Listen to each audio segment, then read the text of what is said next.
I'm Dave, and this is Austin's Kamado Joe Masterclass.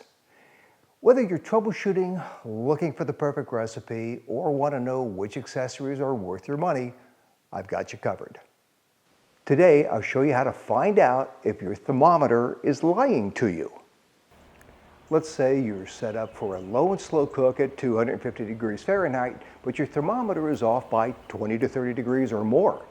It's a very short distance from a perfect brisket like this one to a dried out one like this.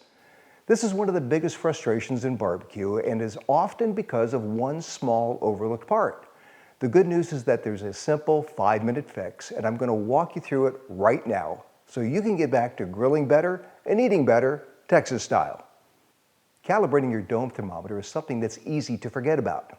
The thermometer is sensitive, and just moving the grill around your patio can knock it out of whack.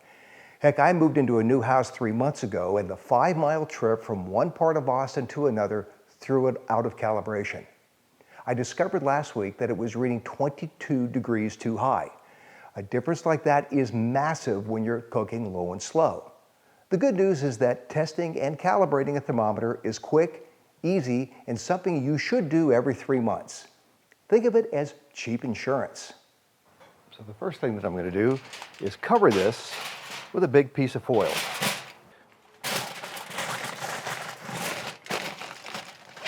And that's probably the most important thing. So the reason for that is that the thermometer is held on with a little nut.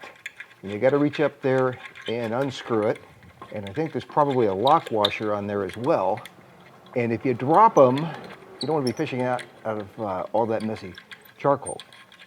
All right, it has a long thread. There they are. Actually, I was right. It is a washer and a nut. And out it comes.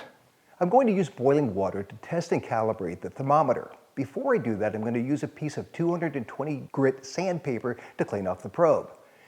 Now, we know that water boils at 212 degrees at sea level, but the boiling temperature goes down as you go up in altitude.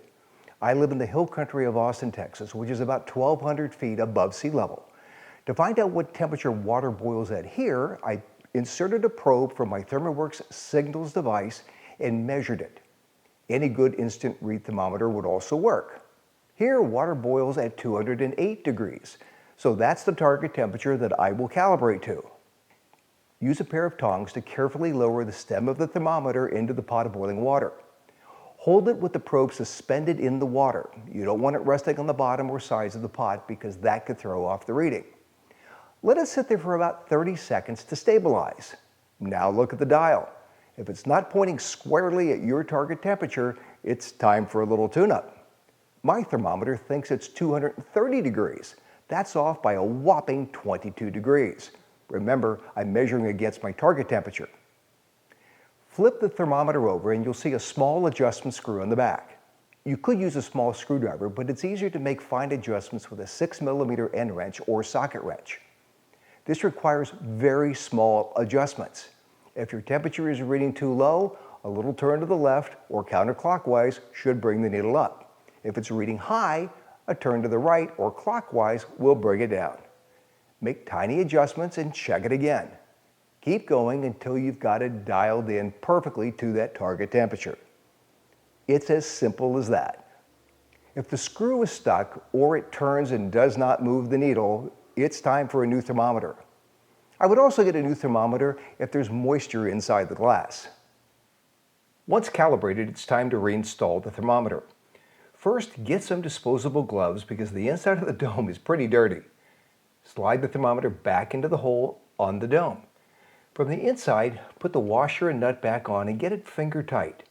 Make sure the face of the thermometer is straight and then tighten the nut with a 1/2-inch wrench. You should only need about 1/8 of a turn. You want it just a whisker beyond finger tight, that's it. If you over tighten it, you could crack the ceramic and that would be bad. Just get it snug enough that it doesn't wiggle around. It's that easy to buy yourself a little peace of mind knowing that your grill is really at the temperature you think it is. Now you can go back to making great barbecue. And that's how you recalibrate your thermometer. If you learned something today, hit the like and subscribe for new barbecue videos every week. If you have questions or want to see a specific recipe, leave a comment below. I read every one. By the way, I have a new cookbook out. Click on the link in the description to check it out. Until next time, keep grilling better, eating better, and enjoying that Texas barbecue.